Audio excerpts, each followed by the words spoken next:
जब उसकी ओर भारत का ध्यान गया तो उसने जून, जुलाई और अगस्त में लगातार 3 बार अपने राजदूत के माध्यम से और रूस के जो अधिकारी हमारे देश में आए उनसे बातचीत करके रूस का ध्यान इस ओर आकर्षित किया कि उसने इस देश का मानचित्र ठीक नहीं दिखाया है।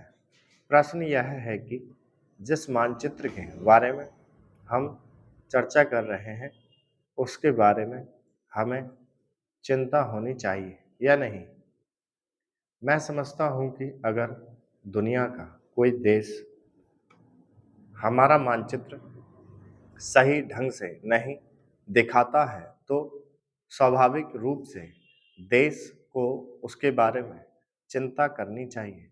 हम अपने कर्तव्य से नहीं चूक सकते हैं, लेकिन जहाँ तक इस चर्चा का संबंध है, मैं माननीय सदस्य की प्रशंसा करता अगर वह उन समस्त देशों का जिक्र करते और निंदा करते जिन्होंने हमारे मानचित्र को गलत ढंग से दिखाया है।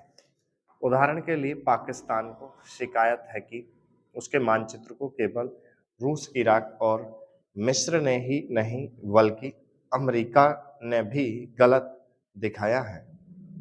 जिस कश्मीर को हम भारत माता का ताज और मुकुट कहते आए हैं, जिसे हम कहते हैं कि वह इस धरती पर हमारा स्वर्ग है, इस इलाके को बिल्कुल उनकी दया और कृपा पर छोड़ दिया गया है। यह बात उत्साहवर्धक नहीं है। महोदय, मैं दिल्ली के संबंध में भी कुछ कहना चाहता हूँ। अब दिल्ली चूंकि केंद्र शासित क्षेत्र है और दिल्ली को केंद्र शासित क्षेत्र माना गया है, तो स्वभावतः दिल्ली वालों को यह आशा थी कि केंद्र से शासित होने से यहाँ पर उन्नति होगी और यहाँ के लोगों को कुछ सुविधा मिलेगी, संतोष प्राप्त होगा।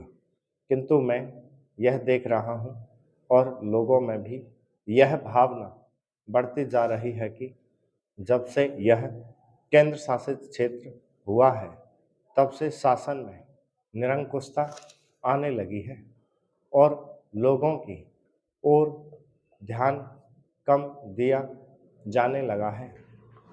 इसलिए मैं यह कहना चाहता हूँ कि दिल्ली प्रशासन के पुनर्गठन के ऊपर पुनः जोर दिया जाना चाहिए और हो सके तो उसके लिए एक समिति बैठा दी जाए और उसके लिए सोचा जाए कि दिल्ली का प्रशासन किस तरह का होना चाहिए।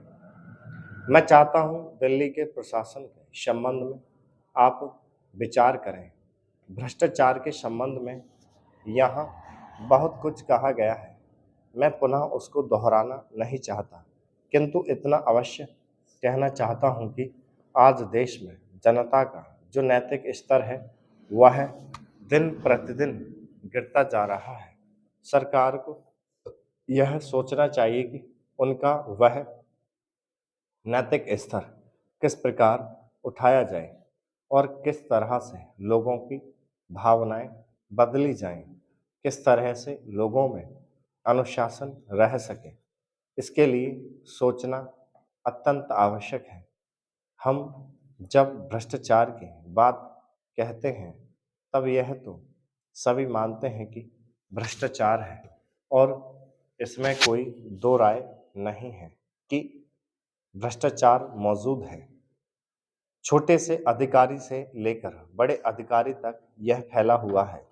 भ्रष्टाचार केवल प्रशासन में है ऐसी बात नहीं है, वरन यह लोगों में भी फैला हुआ है।